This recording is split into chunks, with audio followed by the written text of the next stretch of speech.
네, 안녕하세요. 2027학년도 단국대학교 모의논술고사 인문계열 문제 해설을 시작하겠습니다. 네, 먼저 단국대학교 논술고사 인문계열 문제 유형에 대해서 말씀을 드리고 다음으로 2027학년도 모의논술고사 문제 해설을 해드리겠습니다. 그리고 단국대학교 논술고사의 특징을 간략하게 정리해서 마무리하도록 하겠습니다. 네, 먼저 단국대학교 논술고사 인문계열 문제 유형입니다. 제 문제 구성은 제2문항 5논제 체제로 구성되어 있습니다. 총 배점은 100점이고 총 분량은 1650자 내외입니다. 제1문은 55점 900자 내외이고 제2문은 45점 750자 내외입니다. 2025년도까지는 3문항 체제였고 1800자 내외 분량이었으나 2026년부터 2문항 체제로 단순화하고 배점과 분량의 비율을 조정하여 논술평가의 공정성과 정확도를 높일 수 있도록 설계하였습니다. 문제 구성에 대해서는 아래 표를 참고해 주시면 좋겠고요. 각각의 문제에 대해서 말씀드리도록 하겠습니다. 제1문의 문제 유형은 세 개의 논제로 구성되어 있습니다. 논제 1은 핵심 내용 요약형이고 배점은 15점, 글자 수는 250자 내외입니다. 논제 2는 논지 활용 설명형이고 배점은 15점, 250자 내외입니다. 논제 3은 논지 활용 심화 또는 응용형이고 배점은 25점, 400자 내외입니다. 네, 각 문제에 대해서 구체적으로 말씀드리도록 하겠습니다. 제1문의 논제 1은 핵심 내용 요약형입니다. 제시문의 핵심 논지를 요약하는 문제이고 요약할 제시문은 문학, 비문학, 설명문, 신문기사 등 모두 가능합니다. 그리고 제시문은 논지에 따라서 가와 나 등 여러 개로 구성될 수 있습니다.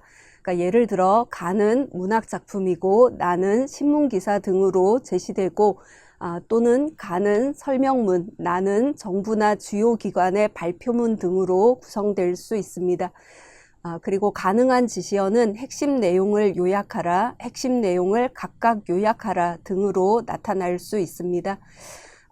수험생 여러분들이 주의할 점은 제가 강평 영상에서 말씀드리는 예시는 단순한 예시이고요. 실제 반드시 동일한 유형으로 출제되는 것은 아니라는 점 명심해 주시기 바랍니다. 다음 논제 2는 논지 활용 설명형입니다. 제시된 논지를 활용해서 지시문에서 요구하는 내용을 설명하는 문제입니다. 가능한 지시어는 설명하라, 장단점을 비교하라, 분류하라 등으로 나타날 수 있습니다. 예를 들면 가와 나를 활용하여 다의 사회적 문제의 원인과 배경에 대하여 설명하라, 또는 가와 나에 나타난 문제를 다를 활용하여 설명하라, 또는 가와 나를 활용하여 다와 라의 태도를 비교하라, 또는 가와 나의 관점에서 다의 자료에 제시된 방안이나 방법을 설명하라, 또는 다의 무엇을 활용하여 가의 무엇과 나의 무엇에 대하여 설명하라 등의 예시문이 주어질 수 있습니다. 다음은 논제 3입니다. 논제 3은 논지 활용 심화 또는 응용형이고 이 문제는 제시된 논지를 활용하여 구체적 상황이나 사례 등 주어진 대상에 대해서 비판적으로 판단하고 분석하여 그에 대해 평가하거나 대안을 제시하는 등의 응용 문제입니다. 가능한 지시어는 평가하라, 방안을 제시하라, 대안을 제시하라, 적용하라, 논하라 등으로 나타날 수 있습니다. 여기 지시어에서 나타나는 평가는 어떤 것에 대해 좋고 나쁨, 옳고 그름, 가치 유무 등을 판단하여 그 결과를 제시하는 것을 의미합니다. 여기에서 평가는 단순히 좋고 나쁨을 넘어서 객관적 기준에 따라 분석하고 비판적 시각으로 접근하는 것을 의미합니다.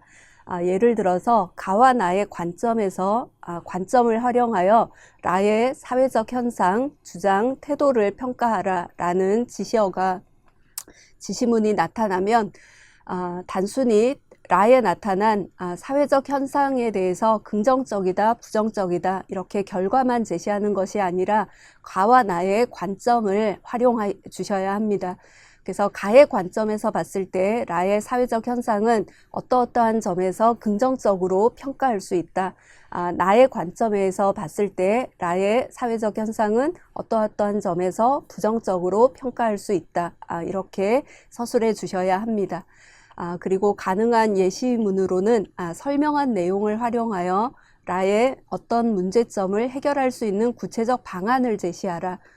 또는 가와 나를 활용하여 다와 라의 태도를 비교하고 다와 라 중 하나에 입각해서 마를 평가하라. 또는 가와 나를 활용하여 다의 문제점을 정리하고 라와 바를 모두 이용하여 다를 개선하기 위한 방안을 제시하라. 이런 그 예시문이 나타날 수 있습니다. 네, 다음으로 제2문의 문제 유형에 대해서 말씀드리겠습니다. 제2문은 두 개의 논제로 구성되어 있습니다. 논제 1은 논지 활용 설명형이고 25점이고 글자 수는 400자 내외입니다. 논제 2는 논지 활용 심화형이고 배점은 20점, 글자 수는 350자 내외입니다. 역시 각각의 문제에 대해서 구체적으로 말씀드리겠습니다. 논제 1은 논지 활용 설명형인데 이것은 제1문의 논제 2와 유사합니다. 제시된 논지를 활용하여 지시문에서 요구하는 내용을 설명하는 문제입니다. 가능한 지시어와 또 지시문의 예시는 아래 내용을 참고해 주시면 되겠습니다. 다음으로 논제 2는 논지 활용 심화 또는 응용형입니다. 이것은 제1문의 논제 3과 유사합니다. 제시된 논지를 활용해서 구체적 상황이나 사례 등 주어진 대상에 대해 비판적으로 판단하고 분석하여 그에 대해 평가하거나 대안을 제시하는 등 응용하는 문제인데 제1문의 논제 3과 차이점은 글이나 글 외에도 표나 그래프 등 다양한 형태의 자료가 제시가 됩니다. 그래서 이를 독해할 수 있는 능력을 평가합니다. 글뿐만 아니라 표나 그래프 등 다양한 형태의 자료가 굉장히 많이 제시되기 때문에 제시된 자료를 꼼꼼히 읽으시고 분석해서 문제를 풀어주시면 되겠습니다. 역시 가능한 지시어와 또 그 지시문의 예시는 아래의 예시문을 참고해 주시면 되겠습니다. 이상에서 그 단국대학교 논술고사 인문계열의 문제 유형에 대해서 말씀드렸습니다. 이렇게 단국대학교 논술고사에서는 예측 가능한 문제 유형을 제시합니다. 예측 가능한 문제 유형은 수험생에게 무엇을 준비해야 하는가에 대한 불확실성을 제거합니다. 수험생의 시간과 자원을 효율적으로 분배하도록 돕고 무분별한 암기나 과잉 대비로 인한 학습 부담을 줄이는 효과가 있습니다.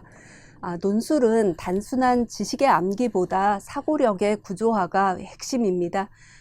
매번 문제 유형이 달라질 경우에 수험생은 일관된 학습 전략을 세우기가 어려워서 사교육 의존도가 높아지거나 또 비효율적이고 불안정한 학습 방식에 빠질 수 있습니다.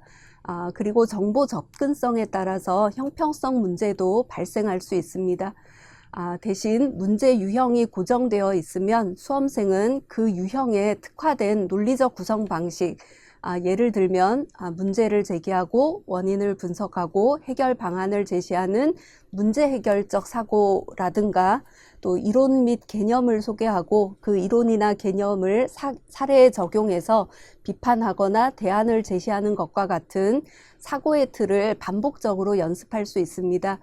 이렇게 반복적으로 사고의 틀을 연습을 하면 실제 시험에서 논리적 일관성과 표현력이 강화될 수 있고 비판적이고 논리적인 사고가 구조화될 수 있습니다.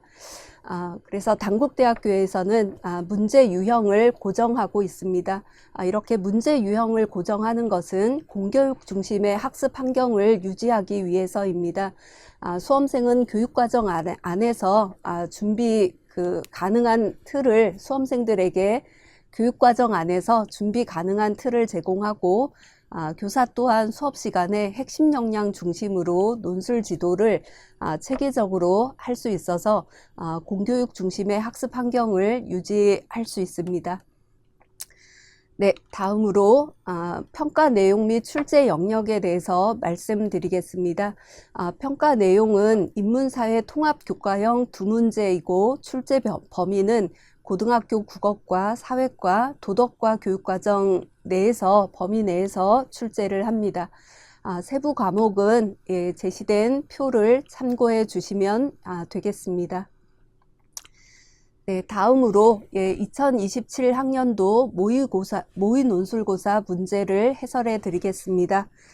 첫 번째 문제입니다. 문제 1, 다음의 제시문을 읽고 주어진 문제에 답하시오. 논제 1, 가와 나의 핵심 내용을 각각 요약하시오. 250자 내외 15점 배점입니다. 문제 1의 1은 가와 나의 제시문의 핵심 논지를 각각 요약하는 문항입니다. 그래서 문제 1에서 요구하는 내용은 제시문에서 밝히고 있는 핵심 내용을 요약하는 문제이기 때문에 가와 나의 제시문에서 말하고자 하는 핵심 내용이 무엇인지를 파악할 수 있는 독해 능력이 우선적으로 필요합니다. 그리고 읽고 이해한 내용 중에서 핵심 내용을 요약하기 위해서는 주요 문장을 뽑아내거나 반복되거나 덜 중요한 부분은 삭제하고 공통된 주제는 일반화하는 등의 요약 능력이 중요합니다. 1-1 문제의 경우에는 제시문의 내용을 정확히 요약하는 능력을 평가하는 것이기 때문에 수험생 여러분의 개인적인 의견이나 비판보다는 핵심 내용을 요약적으로 서술하는 능력이 평가의 기준이 됩니다. 네, 그래서 제시문을 먼저 보시겠습니다. 제시문은 2개의 제시문으로 구성되어 있습니다. 가의 제시문은 엘리너 루즈벨트의 세계인권선언 채택에 관하여라는 연설문과 그리고 세계인권선언이라는 그 선언문의 내용을 발췌해서 재구성한 것입니다. 제시문의 내용이 길기 때문에 수험생 여러분들은 이 제시문을 먼저 읽고 이 강평 영상을 들으셔도 좋을 것 같습니다. 제시문은 읽지 않고 넘어가도록 하겠습니다. 자, 나는 마틴 루터킹 주니어의 나에게는 꿈이 있습니다 라는 연설문을 역시 재구성한 것입니다. 나에 드러나 있는 내용도 내용이 길기 때문에 읽지 않고 바로 해설로 넘어가도록 하겠습니다. 가는 인권선언의 필요성과 그 기본 원칙을 설명하는 글입니다. 엘리너 루즈벨트의 연설문 세계인권선언 채택에 관하여와 세계인권선언에서 발췌 및 재구성한 것입니다. 가에서는 제2차 세계대전 이후 1948년 국제연합의 인권위원회 대표로 활동했던 엘리너 루즈벨트가 인류의 평화 및 복리 증진, 또 자유의 확장을 위해서 보편적 인권 기준을 제시하는 세계인권선언이 필요함을 역설했다고 설명하고 있습니다. 그리고 같은 해 국제연합은 모든 인간이 존엄하고 차별 없는 권리와 자유를 향유할 자격을 가지고 있음을 선언하는 세계인권선언을 채택했다고 설명하고 있습니다. 나는 미국의 흑인 민권 신장과 인권 제고를 촉구하는 마틴 루터킹 주니어의 연설 나에게는 꿈이 있습니다 입니다. 나에서는 마틴 루터킹 주니어가 미국의 헌법과 독립선언에서 모든 인간이 생명을 존중받고 자유와 행복을 추구할 권리를 약속했으나 노예 해방 이후에도 흑인에 대한 인종차별이 계속되고 있다고 비판합니다. 더 나아가서 미국에서 인간의 권리가 평등하게 보장되기를 희망하며 신념을 가지고 그 꿈을 향해 함께 나아가기를 촉구합니다.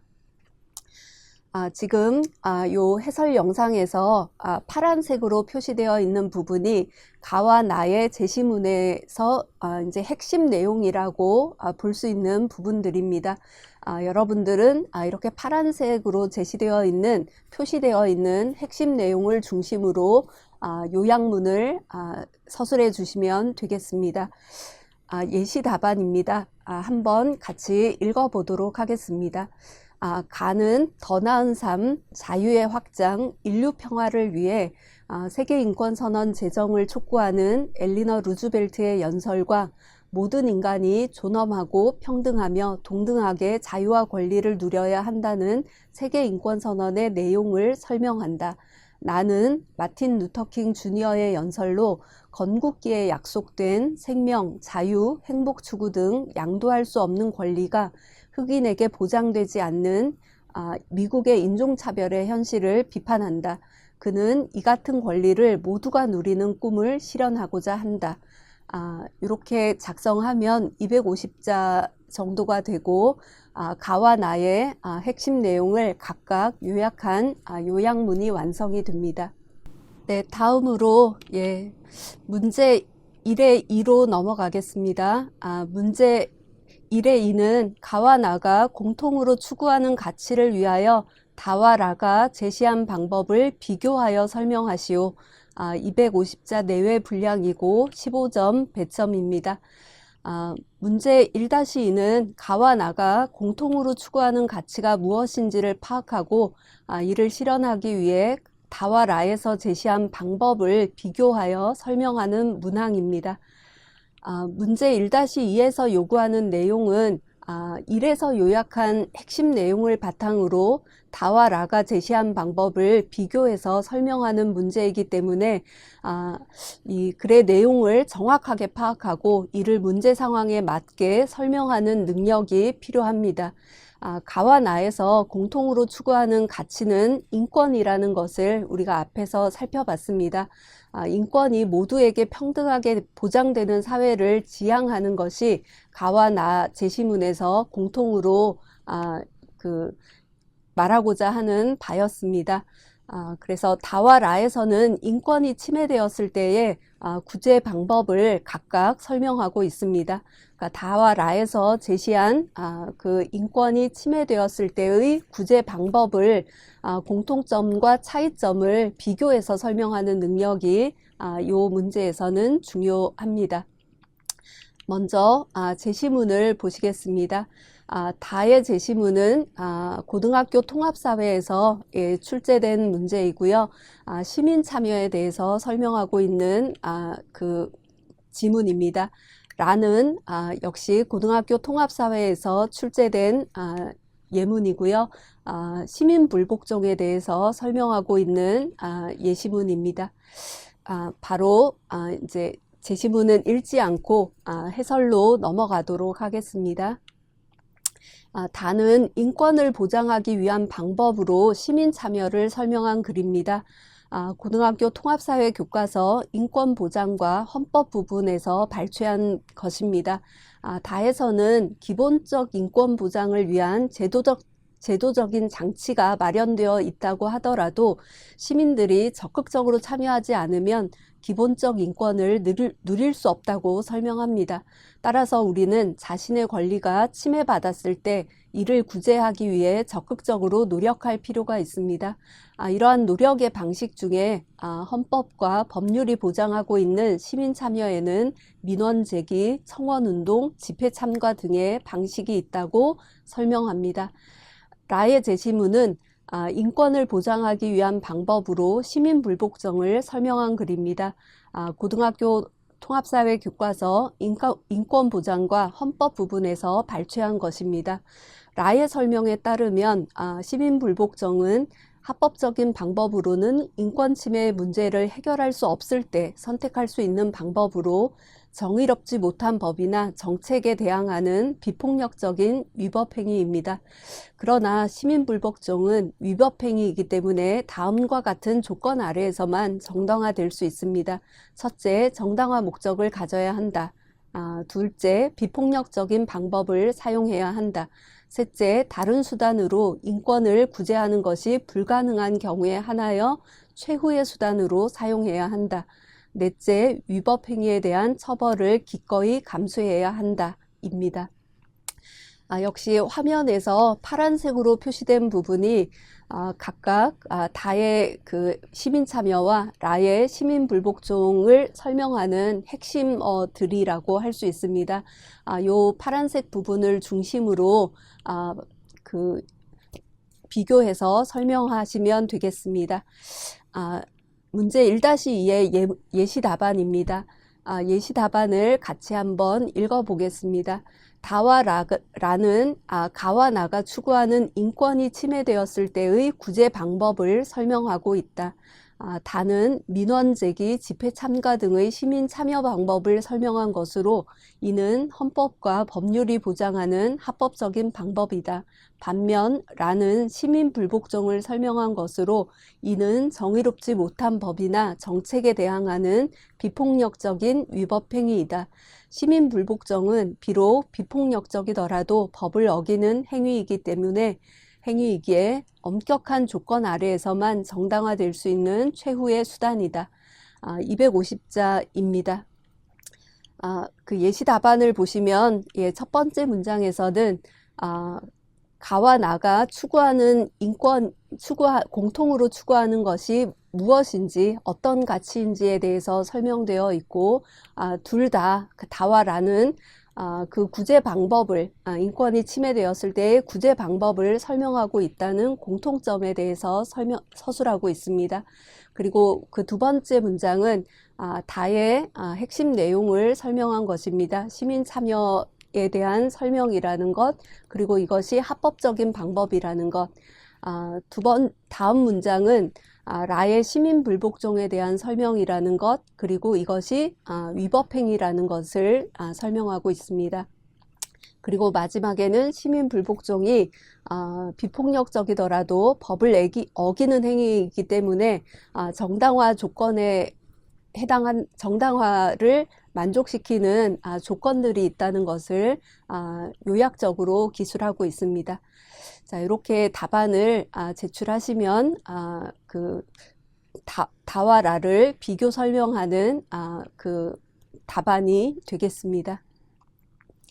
네, 다음으로 문제 3번입니다. 문제 1-3은 가와 나의 관점에서 마와 바에 드러난 문제 상황을 설명하고 다와 라를 활용하여 마의 등장인물 지섭과 바의 나 말랄라가 문제 상황에 대처하는 방식을 평가하되 공통점과 차이점을 부각하여 서술하시오. 400자 내외 25점 배점입니다.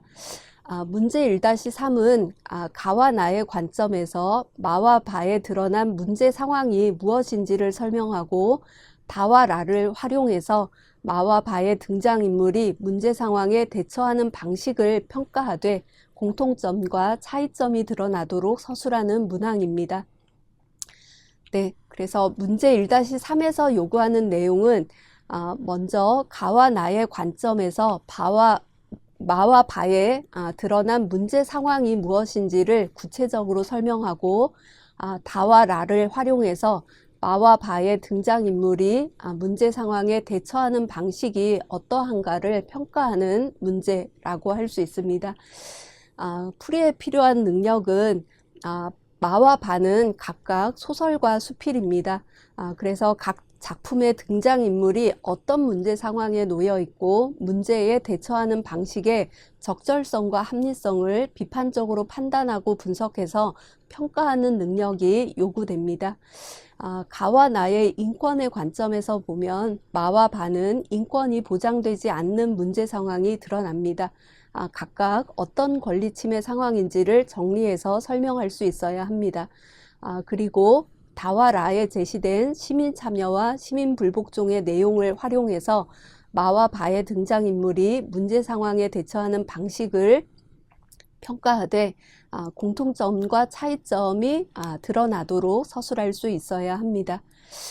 먼저 그 1-3의 제시문을 보시겠습니다. 자, 많은 역시 그 제시문이 길기 때문에 읽지 않고 넘어가도록 하겠습니다. 많은 여러분들이 익숙하게 보던 소설의 지문입니다. 많은 그 난장이가 쏘아올린 공에서 발췌한 것입니다.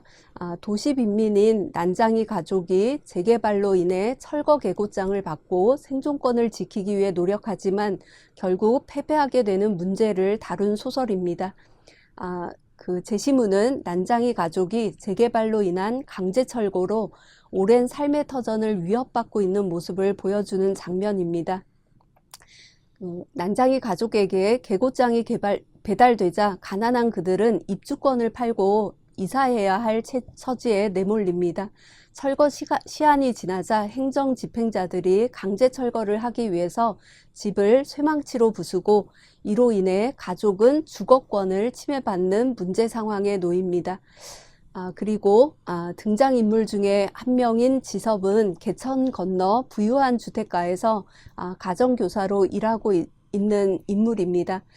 우연히 난장이 아버지에게 책을 빌려주면서 가깝게 지내게 되는데 난장이 가족의 집이 부서지던 날 현장에 함께 있었습니다. 이때 지섭은 강제 철거에 항의하면서 집행자들에게 물리적 폭력을 행사하지만 오히려 폭력을 당하고 쓰러집니다.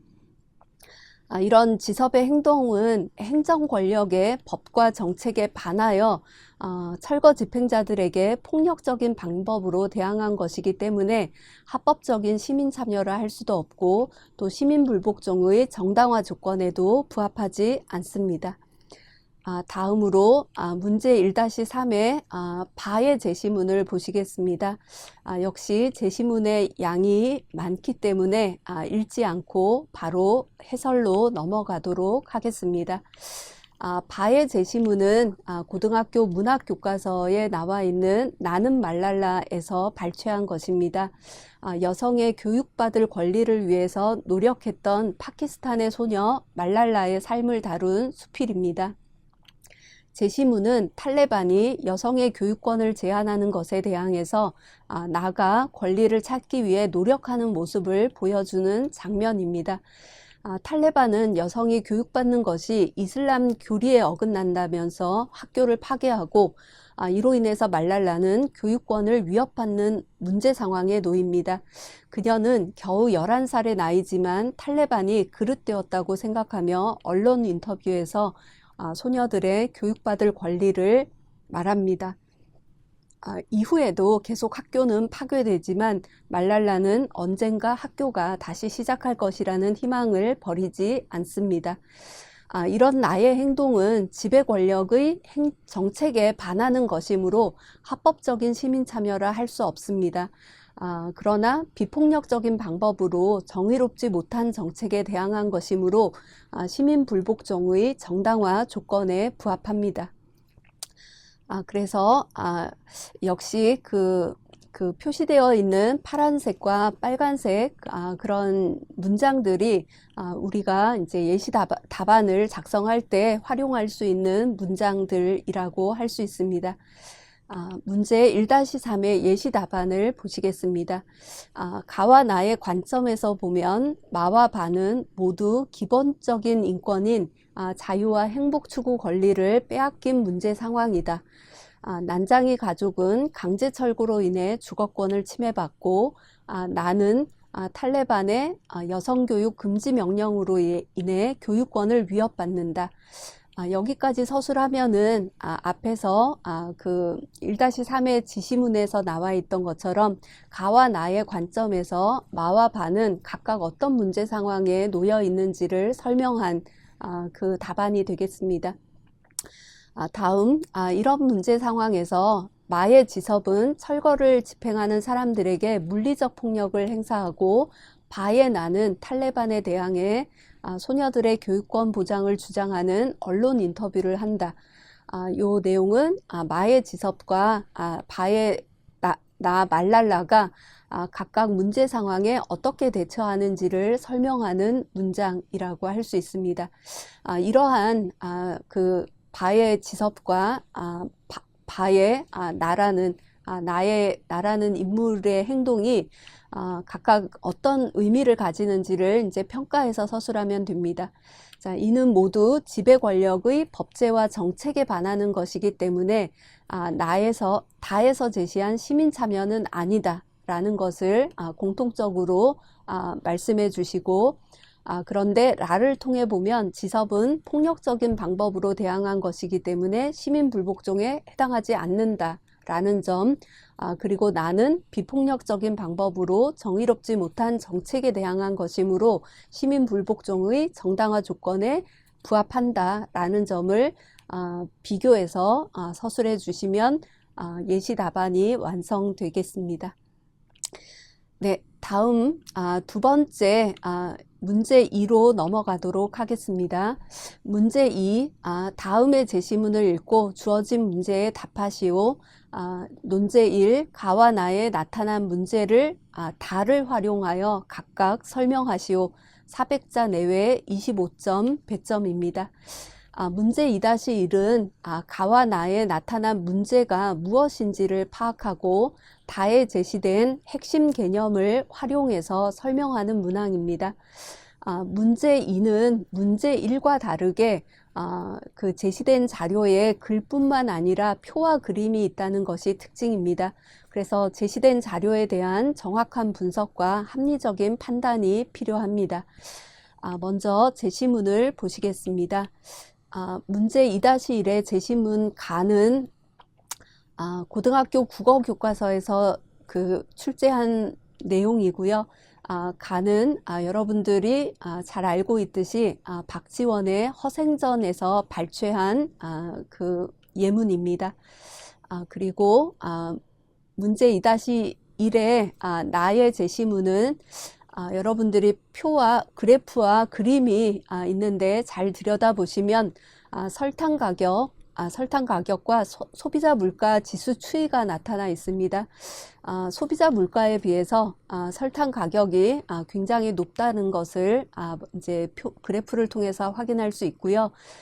오른쪽에 나와 있는 그 그림은 그 ABC 3사가 설탕을 제조하는 ABC 3사가 설탕 가격을 담합하는 모습을 보여주고 있습니다. 이렇게 기업이 이제 소수의 기업이 가격을 담합해서 가격을 올리면 결국은 그 소비자가 이제 그 가격이 올라감으로 인해서 피해가 발생하는 상황을 그림으로 보여주고 있습니다. 요 내용을 글을 통해서도 다시 한번 확인해 볼 수 있습니다. 그래서 공정위에 따르면 설탕 산업은 기본 관세율이 30%로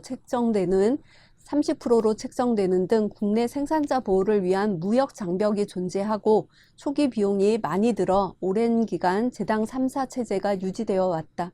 그러면은 소수 기업들이 이제 과점하고 있는 상황이라는 걸 알 수 있고요. 실제 2024년 내수 판매량 기준 제당 3사의 시장 점유율 합계는 89%에 달한다라고 해서 이 제당 3사가 그 소수의 기업이 이제 그 과점을 하고 있는 상황을 설명하고 있는 그 제시문입니다. 자, 다음은 제시문 다입니다. 제시문 다는 시장 불안전한 경제 상황에 대해서 설명하고 있습니다.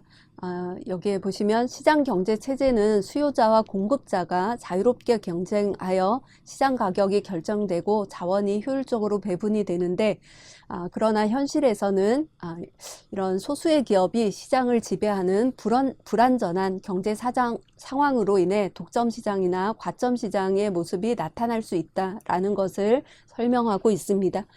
아래 표에 보시면 시장에 하나의 기업이나 소수의 기업이 존재하게 되면은 시장 지배력을 행사해서 가격을 이제 올리게 되고, 또 그 가격이 올라감으로 인해서 그 기업이 시장에서 막대한 이윤을 얻을 가능성이 높다라는 것을 설명하고 있습니다. 네, 그래서 조금 더 구체적으로 내용을 말씀을 드리기 전에 네, 다의 제시문이 하나가 더 이제 있는데, 다의 두 번째 제시문은 수요의 가격 탄력성에 대해서 이야기하고 있는 부분입니다. 상품의 가격 변동에 따라서 수요량이 얼마나 민감하게 반응하는지를 나타내는 지표가 바로 수요의 가격 탄력성입니다. 그래서 필수품이거나 또 대체재가 적은 상품일수록 비탄력적으로 반응한다는 것을 보여주는 그 수요의 가격 탄력성에 대해서 설명하고 있는 내용입니다.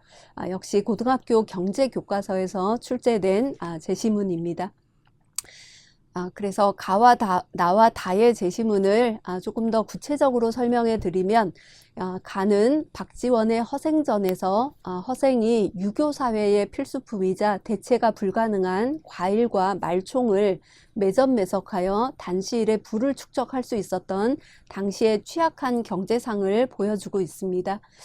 그리고 나는 시장 점유율 합계가 89%에 이르는 제당 3사가 담합을 통해서 필수품인 설탕의 가격을 인상하여 소비자들의 피해가 발생하는 상황을 설명하고 있습니다.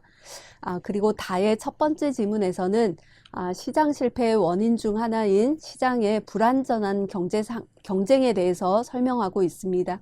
불완전한 경쟁으로 인해 독점 또는 과점의 시장이 형성되는데, 하나의 기업이 독점하는 것을 소수의 기업이 이제 독점하는 것을 과점 시장이라고 이야기하는데, 이렇게 이제 과점 시장이 형성되게 되면 시장의 지배력이 커져서 가격의 결정권을 가지고 막대한 이윤을 추구할 가능성이 높다는 점을 설명하고 있습니다.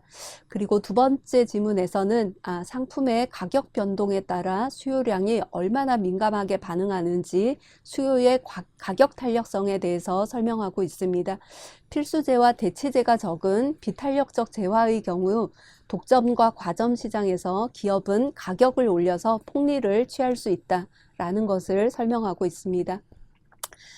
그래서 요 가와 나에 나타난 문제를 다를 활용해서 설명하는 문제이기 때문에 가의 매점 매석과 나의 담합은 시장 실패 상황이라는 것, 그리고 이것을 이제 다의 시장의 불완전한 경쟁으로 인한 독과점 시장의 형성과 또 수요의 가격 탄력성이라는 개념을 활용해서 설명하시면 되겠습니다. 그래서 예시 답안을 보시겠습니다. 가와 나는 하나 또는 소수의 기업이 시장을 지배하는 불완전 경쟁 상황을 보여준다. 가에서 허생은 안성의 과일과 제주의 말총을 통째로 사들이고 다의 독점 시장과 같이 시장 지배력을 강화하여 가격 결정권을 쥐었다. 과일은 제사와 연회에, 말총은 만건에 꼭 필요하지만 마땅한 대체재가 없어서 가격이 올라도 수요가 비탄력적이다. 그래서 값을 10배로 올려도 사람들은 사들일 수밖에 없어서 허생은 단기간에 큰 폭리를 취할 수 있었다. 나에서 설탕 시장의 89%를 차지하는 제당 3사는 담합을 통해 다의 과점 시장과 같이 판매 가격을 미리 결정해 시장에서 막대한 이윤을 얻으려 하였다. 설탕은 대체재가 적은 필수재로 수요가 비탄력적이기 때문에 값을 올려도 판매량이 줄지 않아 3사가 폭리를 취할 가능성이 높다. 이렇게 정리해서 서술해 주시면 되겠습니다. 예시 답안을 보시면 가와 나는 어떤 문제 상황인지를 다의 불완전 경쟁 상황이라는 그 설명을 통해 핵심어를 통해서 설명하고 있고, 가는 구체적으로 독점 시장이라는 것, 그리고 나는 과점 시장이라는 것을 설명해 주고 있고, 그리고 다에서 이제 독점 시장이라는 용어, 시장 지배력 강화라는 키워드, 또 가격 결정권을 쥐었다라는 이런 내용을 설명해 주시면 되고, 또 뭐 필수제나 대체제 이런 표현을 사용해서 이런 필수제나 대체제는 수요가 비탄력적이다라는 핵심어를 활용해서 요약해 주시면 될 것 같습니다. 그러니까 나의 경우도 마찬가지입니다. 그러니까 나의 경우도 다의 핵심어에 해당하는 과점 시장이라는 것, 그리고 그러니까 과점 시장에서 제당 3사가 그 가격을 미리 결정해서 담합을 해서 막대한 이윤을 얻으려 했다는 것, 또 필수제이기 때문에 수요가 비탄력적이기 때문에 판매량이 줄지 않아서 3사가 폭리를 취할 가능성이 높다는 것, 이렇게 정리해서 설명해 주시면 되겠습니다. 다음으로 문제 2-2번으로 넘어가겠습니다. 문제 2-2의 지시문은 가와 나의 공통적으로 드러난 문제와 관련하여 라의 시장 참여자들의 역할을 모두 서술하고 마의 자료를 활용하여 시장 참여자들의 역할에 대응하는 사례를 설명하시오 라고 되어 있습니다. 가와 나의 공통적으로 드러난 문제는 우리가 앞에서 살펴봤듯이 불완전한 경쟁 상황입니다. 그런데 이런 불완전한 경쟁 상황이 발생하면 시장 참여자들이 이제 뭐 정부나 기업이 어떤 역할을 해야 합니다. 그 역할이 무엇인지가 라에 서술되어 있고, 그리고 마의 자료를 활용해서 시장 참여자들의 역할에 각각 대응하는 사례를 연결해서 설명하는 문제입니다.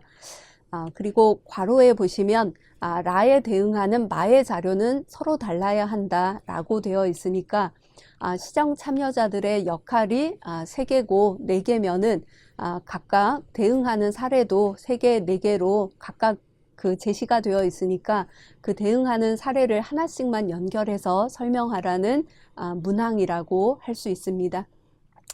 역시 문제 2-2에는 제시된 자료에 글뿐만 아니라 표와 그림이 있다는 것이 특징입니다. 이 문제는 우리가 1-3 문항과 유형이 비슷하기 때문에 여러분들이 그 앞에서 설명했던 내용을 참고하셔서 같이 보시면 될 것 같습니다. 라의 제시문을 보시겠습니다. 라의 제시문은 고등학교 통합사회 교과서와 고등학교 경제 교과서에서 발췌한 제시문들입니다. 라를 보시면 정부는 시장을 통해 해결하기 어려운 문제가 발생할 경우 이를 직접 해결하기도 한다 라고 되어 있습니다. 요거는 정부의 개입을 설명하고 있는 불완전한 경쟁 상황에서 정부 개입을 설명하고 있는 내용이고요.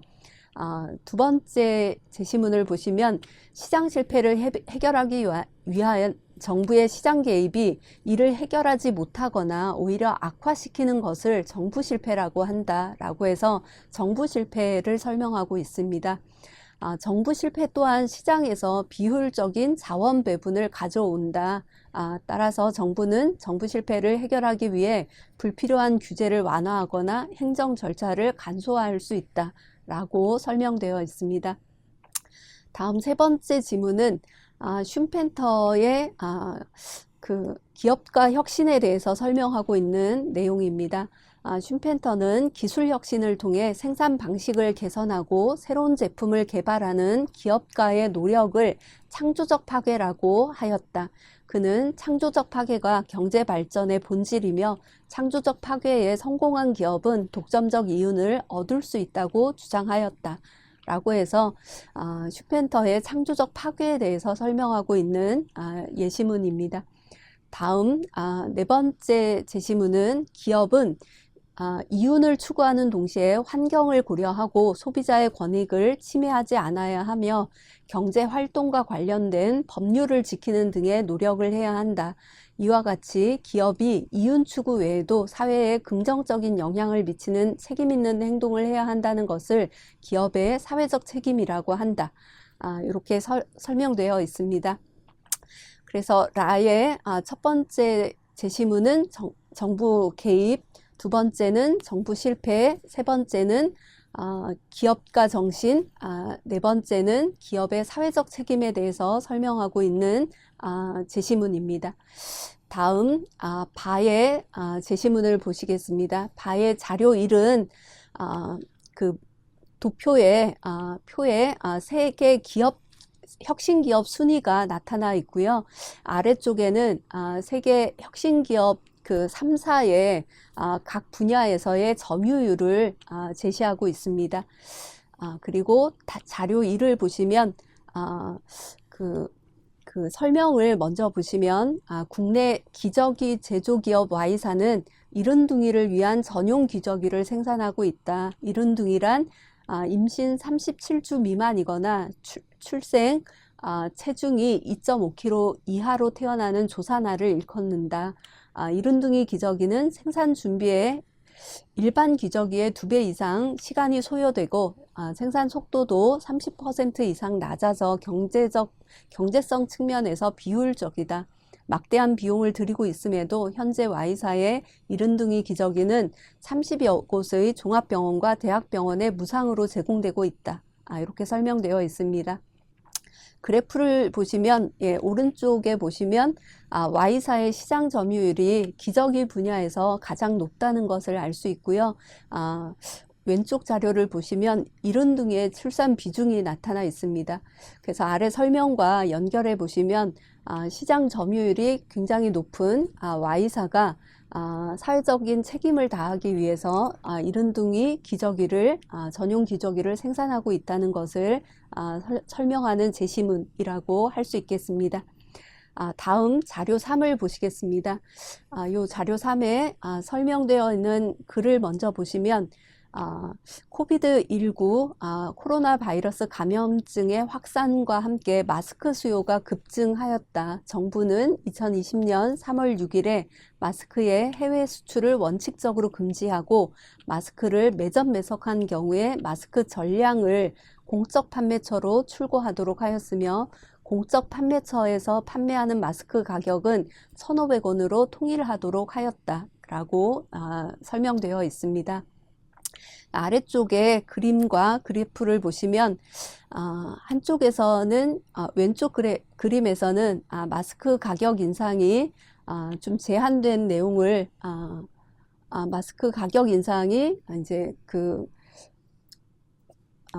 오늘부터 이제 굉장히 높아졌다라는 것을 뭐 1,000원이었는데 10,000원으로 올랐다는 것을 보여주고 있고요. 오른쪽 그래프에 보시면 마스크 가격에 따라 가격이 그 2020년 그 3월 이후로는 점점 안정되고 있는 것을 보여주고 있습니다.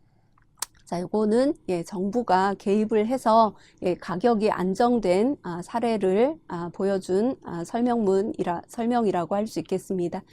다음 자료 4는 요거는 매달 2번씩 문을 닫아야 하는 대형마트 의무 휴업제가 2012년에 도입되었다. 애초 시장 지배력이 높은 대형마트를 규제해서 재래시장과 지역 상권, 중소상인을 보호하자는 취지였지만 정작 소비자들 사이에서는 상권 보호 효과는 없고 소비자 불편만 키운다는 불만이 이어지면서 정부의 규제 완화에 대한 필요성이 증가하고 있다라고 설명되어 있습니다. 요거는 아래 그래프를 더 보시면 우리가 더 명확하게 알 수 있지만, 그러니까 정부 개입이 실패해서 사실은 그러니까 규제 완화가 필요하다라는 것을 설명하고 있는 내용입니다. 그러니까 왼쪽에 설문조사 결과도 대형마트 의무 휴업제가 사실은 실효성이 좀 떨어진다라는 것을 설문조사를 통해서 알 수 있는 내용들이고요. 소매 유형별 판매액 비중 추이라는 오른쪽 그래프를 보시면 사실은 전통시장의 매출이 늘어난 것이 아니라 그 대형마트가 이제 문을 닫았을 때 온라인 쇼핑이나 이런 것으로 이제 판매액이 더 이제 넘어갔다라는 것을 보여주는 그래프라고 할 수 있습니다. 자, 그래서 설명을 조금 더 드리면 라의 첫 번째 지문에서는 시장 실패와 관련된 정부 개입을 설명하고 있습니다. 그러니까 정부는 불안전한 경쟁 상황이 시장에서 자연스럽게 해소되지 않을 경우에 시장에 개입해서 불공정 거래법 등을 이제 그 조정하는 이런 그 개선하기 위한 노력을 정부가 하게 됩니다. 두 번째 지문에서는 정부의 시장 개입이 의도했던 바와 다른 결과로 나타나는 정부 실패를 설명하고 있습니다. 이런 경우에는 규제 완화와 행정 절차 간소화의 필요성을 간소화가 필요하다는 것을 설명하고 있습니다. 세 번째 지문에서는 기업가 정신과 혁신에 의해서 성공하는 기업들은 시장에서 독점적 이익을 누릴 권리가 있다고 하는 슌펜터의 창조적 파괴를 설명한 제시문입니다. 네 번째 지문에서는 기업의 사회적 책임 역할을 소개하면서 불안전한 경쟁 상황에서도 기업은 이윤만을 추구하기보다 사회적 책임을 함께 고려해야 한다는 점을 제시하고 있습니다. 마의 자료 1은 세계에서 가장 혁신적인 기업으로 꼽히는 새 회사들이 자신들의 산업에서 독점적인 점유율을 가지고 있음을 보여줍니다. 이것은 창조적 파괴와 혁신의 노력을 통해서 독점적 이익이 따라온 결과로 해석할 수 있습니다. 자료 2는 기저귀 시장 점유율 1위인 Y사가 시장 비중이 작고 비용 대비 경제적이지 못한 이른둥이 기저귀를 꾸준히 생산하고 있으며 이 중 상당수를 무료로 공급하고 있다는 것을 보여줍니다. 이른둥이 기저귀는 Y사가 독점적으로 공급하고 있으나 이는 이윤 추구를 위해서가 아니라 사회적 책임을 다하기 위함이다 라는 것을 설명해 주는 자료입니다.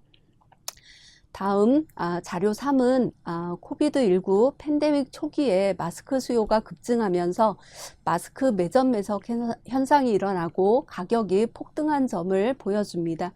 그러니까 여기에 정부가 개입해서 마스크 가격 상승을 막았고 이것은 정부의 성공적인 시장 개입으로 불공정 거래 행위를 막은 예시라고 할 수 있습니다. 그리고 자료 4는 전통시장을 살리기 위한 정부의 대형마트에 대한 의무휴업제 결과를 보여줍니다. 그러니까 정책 시행 이후로 소비자들의 효익이 감소함을 설문조사 결과에서 확인할 수 있고 또 정책 의도와는 달리 전통시장의 점유율이 오르는 대신에 온라인 쇼핑의 점유율이 상승하였습니다. 이것은 정부가 이제 잘못 시장에 개입해서 일어난 정부 실패와 관련이 있고 또 규제 완화의 필요성을 보여주고 있습니다. 그래서 문제 2-2는 가와 나의 공통적으로 드러난 문제인 불안전 경쟁 시장과 관련하여 라의 시장 참여자들의 역할을 연관지어 서술하고 마의 자료를 활용해서 라의 시장 참여자들의 역할에 각각 대응하는 예시를 보여주시면 되겠습니다. 자, 예시 답안을 보시겠습니다. 라는 불안전 경쟁 상황 해결을 위한 정부 개입, 정부 실패 해결을 위한 규제 완화, 기업의 창조적 파괴를 통한 독점적 이윤 추구, 기업의 사회적 책임을 설명한다. 마의 자료 3은 정부가 개입해서 마스크 매점 매석으로 인한 가격 폭등을 막아낸 정부 개입 사례이다. 자료 4는 정부가 시장 지배력이 높은 대형마트에 대해 의무 휴업제를 시행했으나 지역 상권 활성화에 기여하지 못한 정부 실패 사례로 규제 완화의 필요성을 보여주고 있다. 자료 1은 기업이 혁신을 통해 시장을 점유하고 독점적 이윤을 얻은 창조적 파괴의 사례이다. 자료 2는 시장 점유율이 높은 기업이 이윤이 적은 사업 활동을 통해 사회적 책임을 다한 사례이다. 이렇게 요약적으로 제시해 주시면 되겠습니다. 네, 이상으로 2027학년도 모의 논술고사 문제 해설을 했고요. 마무리로 단국대학교 인문계열 논술고사의 특징을 간략하게 말씀드리도록 하겠습니다. 단국대학교 인문계열 논술고사는 고등학교 교과서 지문 위주로 출제하고 있습니다. 그래서 학교 수업을 충실히 받는 것으로 논술고사 대비가 가능합니다. 사교육 없이 논술고사를 준비하고 또 합격이 가능할 수 있도록 문제를 출제하고 있습니다. 그리고 현직 고등학교 선생님들이 출제 과정에 직접 참여해서 문제를 검토하고 있습니다. 그래서 고등학교 교육과정 내에서 출제가 되었는지 그 문제를 검토해 주셔서 선행학습 역량평가를 시행합니다. 여러분들은 모의 논술고사나 가이드 답안이나 또 강평 영상 또 논술 전형 자료집을 통해서 논술고사에 스스로 학습이 가능합니다. 그래서 모의 논술고사를 통해서 올해의 출제 방향을 파악하시고 또 가이드 답안을 통해서 해설이나 예시 답안을 확인하실 수 있습니다. 인문 계열의 경우에는 문제 유형을 파악하는 것이 중요합니다. 그러니까 문제 유형을 파악하고 답안 작성을 반복적으로 연습을 하시면 고득점을 하실 수 있습니다. 그리고 단국대학교의 경우에는 수능 최저학력 기준을 적용하지 않습니다. 학생생활기록부 교과 등급 간의 점수 차이가 크지 않기 때문에 논술고사 점수가 합격의 당락을 좌우합니다. 그래서 앞에서 설명드린 것처럼 논제 1 핵심 내용 요약형, 논제 2 논지 활용 설명형, 논지 3 논지 활용 심화 또는 응용형으로 예측 가능한 문제들을 제시하고 있습니다. 출제하고 있습니다.